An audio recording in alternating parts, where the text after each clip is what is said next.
Aujourd'hui, on va parler d'un sujet fascinant qui nous concerne tous. Pourquoi sommes-nous si attachés à nos habitudes et pourquoi est-il si difficile d'en changer? Vous vous êtes sûrement déjà demandé pourquoi, malgré toute votre motivation, vos bonnes résolutions tombent souvent à l'eau après quelques semaines.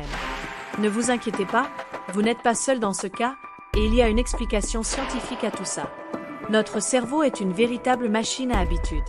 C'est comme un jardinier qui créerait des chemins dans l'herbe. Plus on emprunte le même chemin, plus il devient facile à suivre.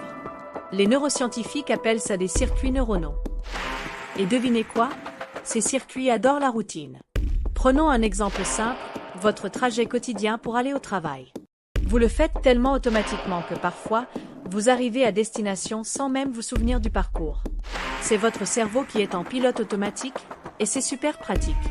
Ça nous permet d'économiser de l'énergie mentale pour d'autres tâches plus importantes. Mais voilà le hic. Quand on veut changer une habitude, c'est comme si on demandait à notre cerveau d'abandonner son chemin préféré pour en créer un nouveau dans les broussailles. Et ça, notre cerveau n'aime pas trop. Il va naturellement résister et essayer de nous ramener vers le chemin qu'il connaît déjà. Ce qui est vraiment intéressant, c'est que cette résistance au changement n'est pas un défaut, mais une fonction de survie. Nos ancêtres avaient besoin de routines fiables pour survivre. Imaginez devoir réapprendre chaque jour comment faire du feu ou trouver de la nourriture. Alors, comment fait-on pour créer de nouvelles habitudes? La clé, c'est de comprendre qu'il faut travailler avec notre cerveau, pas contre lui. Les recherches montrent qu'il faut en moyenne 66 jours pour qu'une nouvelle habitude devienne automatique. Pas 21 jours comme on l'entend souvent. Voici une technique qui marche particulièrement bien, l'ancrage. C'est simple, vous attachez votre nouvelle habitude à une habitude déjà existante. Par exemple, si vous voulez méditer chaque matin, faites-le juste après vous être brossé les dents. Votre cerveau va créer une association naturelle entre les deux actions. Un autre aspect fascinant, c'est le rôle des émotions dans nos habitudes.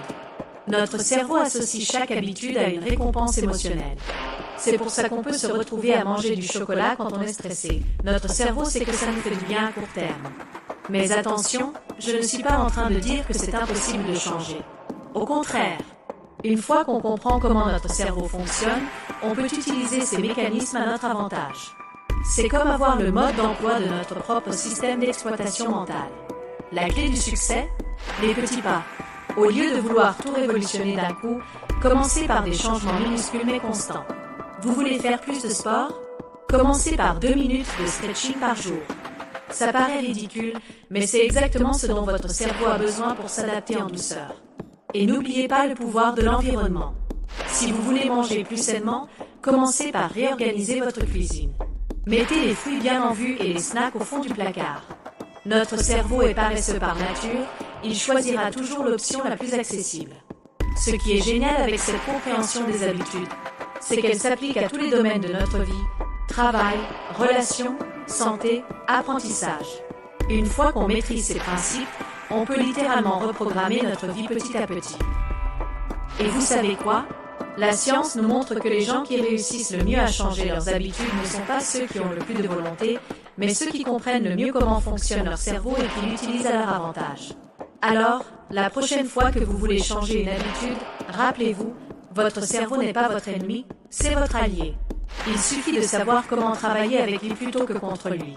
Si cette vidéo vous a été utile, n'hésitez pas à la partager et à vous abonner à la chaîne pour plus de contenu sur la psychologie et le développement personnel.